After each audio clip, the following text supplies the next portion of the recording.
GP, returned to Indonesia for the first time since 1997. Understandably, some really tense, anxious-looking faces down there on the grid. Somebody give Aleix Espargaro a glass of water. He looked like he got a real dry mouth. So here it is then, finally, we're about to get underway in MotoGP here in Indonesia. Two Pramac Ducatis on the front row of the grid. Johan Zarco in third place. Jorge Martin starts from second place.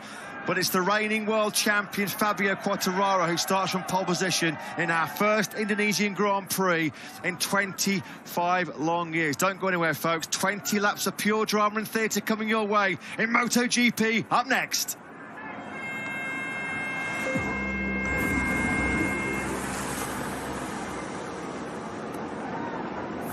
Who will be the reign master of Mandalika here in MotoGP? Fabio Quartararo, the reigning world champion, starts from pole position ahead of the Pramac Ducatis of Jorge Martin and Johan Zarco. Brad Binder heads the KTM Challenge from the front of the second row ahead of the reigning world championship leader, Enea Bastianini. Keep an eye out for the rookies. They're led by Fabio Di Gianantonio. He starts in the middle of row 4 with Marco Bezzecchi just behind him. Pol Espargaro on the 5th row. He is the sole Repsol Honda challenger in this Grand Prix due to the injury sustained by Marc Marquez earlier this morning. In wet conditions with drizzle starting to fall once again, these are challenging conditions for the best riders in the world. Let's go racing in MotoGP. So we've been waiting 72 minutes since we thought this Indonesian Grand Prix would be getting underway, and finally, as the rain just starts to fall, the warm-up lap then does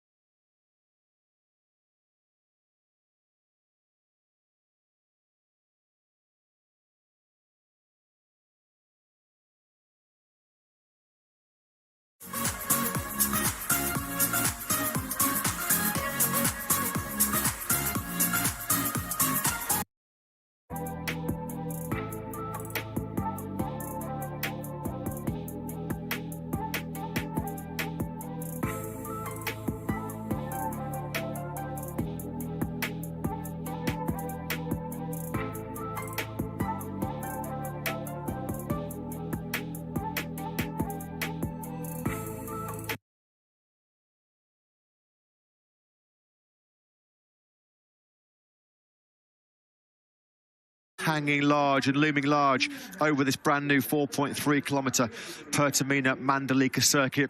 Off over there into the distance, it looks all pretty clear and blue skies, but sadly out of our commentary box position here overlooking the grid of this Pertamina Mandalika circuit, it is looking like there's rain coming, and some heavy rain was predicted around 3 p.m. local time for this first Indonesian Grand Prix in a quarter of a century. 1997, the fans in this part of the world have had to wait for some MotoGP action. It would be a real shame, won't it, if the rain does curtail it or spoil the enjoyment, because it's been a fantastic return. We've had such an amazing welcome here on this stunningly picturesque island of Lombok.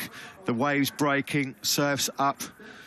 We're still awaiting some confirmation about whether Marc Marquez will be taking part in this 20-lap Indonesian Grand Prix. That's not a bad vantage point. That's one of the hills overlooking turns 10 and 11. Myself and Simon Crafar, despite our advancing years, had a little bit of a hike up that hill. And I can say it was very, very hot indeed when we did it, still at 6 o'clock in the evening. So, wow, here you go then, medical director info.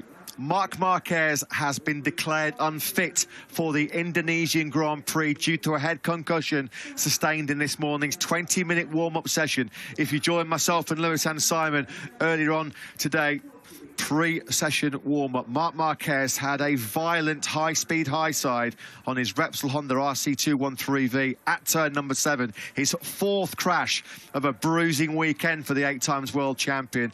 And I'm sad to report that, unfortunately, on our much-anticipated, much-hyped return to Indonesia, the Indonesian fans will be denied the chance to witness one of their all-time heroes, Marc Marquez,